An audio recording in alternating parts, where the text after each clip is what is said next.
ದೇಶದ್ರೋಹಿ photo ಆ ಥರ ಎಲ್ಲ ಹಾಕಿ ಇದು ಮಾಡಿದ್ದಾರೆ ಸರ್.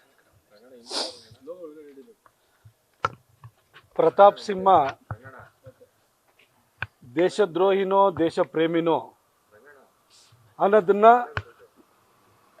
ಬೆಟ್ಟದಲ್ಲಿ ಕೂತಿರುವಂತಹ ತಾಯಿ ಚಾಮುಂಡೇಶ್ವರಿ, ಬ್ರಹ್ಮಗಿರಿಯಲ್ಲಿ ಕೂತಿರುವಂತಹ ಕಾವೇರಿ ತಾಯಿ, ಕಳೆದ 20 ವರ್ಷಗಳಿಂದ ನನ್ನ ಬರವಣಿಗೆಗಳನ್ನು ಓದ್ಕೊಂಡು ಬಂದಿರುವಂತಹ ಕರ್ನಾಟಕದಾದ್ಯಂತ ಇರುವಂತಹ ಓದುಗ ಅಭಿಮಾನಿಗಳು, ಕಳೆದ 9.5 ವರ್ಷಗಳಿಂದ ದೇಶ ಧರ್ಮ ರಾಷ್ಟ್ರೀಯತೆ ವಿಚಾರ ಬಂದಾಗ ನಾನು ನಡ್ಕೊಂಡಿರೋ ರೀತಿಯನ್ನು ನೋಡಿರುವಂತಹ, ನನ್ನ ಕೆಲಸವನ್ನು ನೋಡಿರುವಂತಹ ಕೊಡಗು ಮತ್ತು ಮೈಸೂರಿನ ಜನ 2024 ಏಪ್ರಿಲ್ನಲ್ಲಿ ನಡೆಯುವಂತಹ ಲೋಕಸಭೆ ಚುನಾವಣೆಯಲ್ಲಿ ಮತದಾನದ ಮುಖಾಂತರವಾಗಿ ಅವ್ರ ತೀರ್ಪನ್ನು ನೀಡ್ತಾರೆ.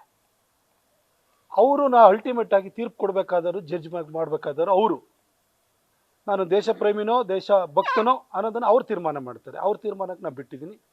ಅದರ ಆಚೆಗೆ ನನಗೇನು ಹೇಳಲಿಕ್ಕಿಲ್ಲ. ನ್ಯೂಸ್ ಫಸ್ಟ್ ನಿರ್ಭೀತಿಯಿಂದ ನಿಮ್ಮ ಪರವಾಗಿ.